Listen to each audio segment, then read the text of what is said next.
वंदे मातरम, वंदे मातरम। आज भाई ये तिरंगे नीचे कर लो एक बार हम द्वारा सोनी जी तिरंगा यात्रा निकाली गई है। अगस्त का महीना हमारी आजादी का महीना है। 15 अगस्त 1947 को देश आजाद हुआ और उस आजादी के अंदर बहुत से शहीदों ने अपनी कुर्बानियां देने का काम किया, बलिदान देने का काम किया और आज उसी बलिदानियों की वजह से हम सब खुली हवा के अंदर सांस ले रहे हैं। इस महीने में हम हर साल तिरंगा यात्राएं निकालते हैं। ये तिरंगा यात्रा 90 के 90 हलकों के अंदर निकाली जा रही है।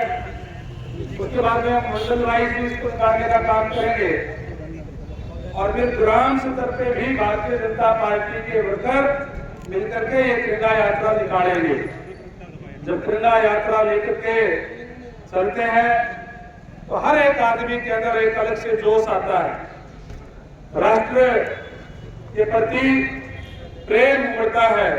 इस तिरंगे की ये ताकत है कि जब जब भी देश पे वो संकट आया तब तब इस तिरंगे के बैनर के नीचे बलिदानियों ने, देश के वीरों ने इस देश की रक्षा के लिए अपना सब कुछ न्यौछावर करने का काम किया। वंदे मातरम के अंदर वो ताकत है कि हर एक आदमी का खून खोल उठता है और राष्ट्र के प्रति उसका राष्ट्र प्रेम, राष्ट्र भक्ति उत्पन्न होती है। आज विशेष तौर से सभी बाजारवासियों का भी धन्यवाद करूंगा, बरवाड़ा के, जिन्होंने इस तिरंगा यात्रा को रास्ते के अंदर फूलों की बरसात करके स्वागत करने का काम किया और सबका जोश देखते ही बढ़ता था। ये जोश उन शहीदों के प्रति है, इस देश के प्रति है, राष्ट्र के प्रति है लोगों का।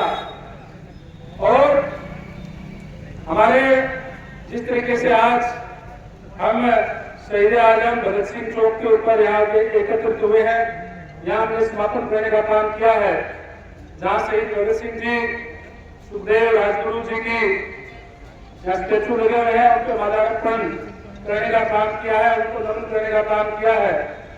आज लगातार देश के अंदर और प्रदेश के अंदर पिछले 12 सालों से भारतीय जनता पार्टी की सरकार है और 12 सालों के अंदर देश को आगे बढ़ाने के लिए आदरणीय नरेंद्र मोदी जी के नेतृत्व में अनेक ऐसे फैसले लिए गए हैं जो जिससे देश अखंड और आगे बढ़ा है।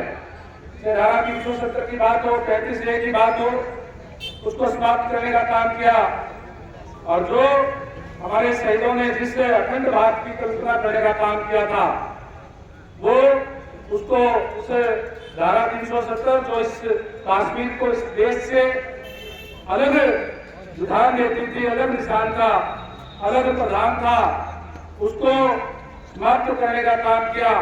और जो श्यामा प्रसाद मुखर्जी ने 1952 के अंदर जिस तरीके से देश के उद्योगपति, जब देश नया आजाद हुआ था, उद्योग मंत्री वो थे और उस मंत्रालय को छोड़ करके उन्होंने नारा दिया था कि एक देश, दो निशान, दो प्रधान, दो विधान नहीं चलेंगे। और सही मायने के अंदर आदरणीय नरेंद्र भाई मोदी जी के नेतृत्व में सरकार बड़ी तो उस नारे को साकार करने का काम भारतीय जनता पार्टी की सरकार के अंदर आदरणीय नरेंद्र मोदी जी के नेतृत्व के अंदर पूरा करने का काम किया। आज माननीय देश के यशस्वी प्रधानमंत्री जी का ये विजन है कि जब 2047 आए, जब देश को आजाद हुए 100 साल हो गए, तो हमारा देश विकसित राष्ट्र होना चाहिए। तेज गति में से उस तरफ देश बढ़ रहा है। इसके लिए आप सबके सहयोग की जरूरत है कि जिस तरीके से आदरणीय मोदी जी जो भी आदेश करते हैं, स्वदेशी का नारा देने का काम किया, चाहे डीजल और पेट्रोल कम खपत करने का काम किया, कम खपत करें, इस बात का उन्होंने संदेश देने का काम किया। और जिस तरीके से देश को कोरोना टाइम में एकजुट करके इस देश को बचाने का काम किया, जहां जो विकसित देश थे उसके अंदर बहुत सी इस तरह की घटनाएं हुई, लेकिन आपने नरेंद्र मोदी जी के नेतृत्व के अंदर देश ने को जो भी मैसेज माननीय प्रधानमंत्री जी ने देने का काम किया, उस पर देशवासियों ने अमल करते हुए इस देश को सुरक्षित रखने का काम किया। और आज जिस तरीके से मोदी जी का नारा है कि देश 2047 में विकसित राष्ट्र होना चाहिए, आदरणीय नायब सैनी जी के नेतृत्व में लगातार हरियाणा भी उस दिशा के अंदर बढ़ रहा है। और मैं आपसे भी गुजारिश करूंगा, इससे विकसित जहां हमारा भारत होगा, राष्ट्र होगा, वही विकसित हरियाणा उसमें अलग से नजर आए और उसके अंदर विकसित बरवाड़ा में अलग से दिखे। बट आप सबसे व्यापारी साथी भी हैं, आपसे तो ये कहना चाहूंगा कि आज अनेक कार्य हमारे बरवाड़ा क्षेत्र के अंदर चले हुए हैं। चाहे सीवर की बात है, चाहे जल भराव को लेकर के स्ट्रॉन्ग वाटर की बात हो, चाहे एसटीपी की बात हो, चाहे बड़े पार्क बनाने की बात हो, चाहे हमारे लाइब्रेरी बनाने की बात हो, और चाहे क्योंकि जो आदमी इस संसार के अंदर जो आया है उसको जाना होता है।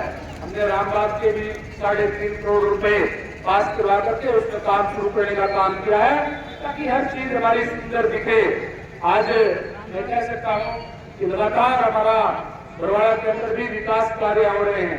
आप लोगों से भी गुजारिश करूंगा कि आप लोग विकसित बरवाड़ा के अंदर और क्या नया होना चाहिए वो भी आप लोगों को बताने का काम करेंगे। तो माननीय मुख्यमंत्री महोदय के समक्ष सारी बातें रख करके उसको भी पूरा करवाने का काम हम करेंगे। इसलिए आप लोगों से मैं सुझाव आमंत्रित करता हूँ, चाहे कोई लिख करके दे दे, चाहे टेलीफोन पर बताने का काम करें, चाहे लेटर लिख करके आप बताने का काम करें। हम चाहते हैं कि जिस तरीके से हमने चुनाव में वादा किया था बरवाड़ा शहर सुंदर शहर होना चाहिए, उसी तरीके से उस दिशा के अंदर भी हम लगातार आगे बढ़ रहे हैं। मैं सभी जो आज शहीदों के सम्मान के अंदर जो तिरंगा यात्रा महाब्राह्मण धर्मशाला से चल करके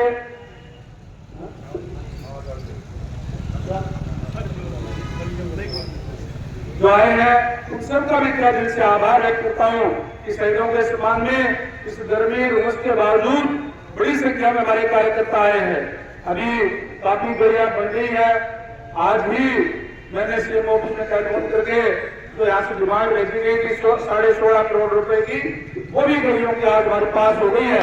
आने वाले समय के अंदर जितनी गलियां बच गई वो भी हम उसको भी पूरा कराने का काम करेंगे।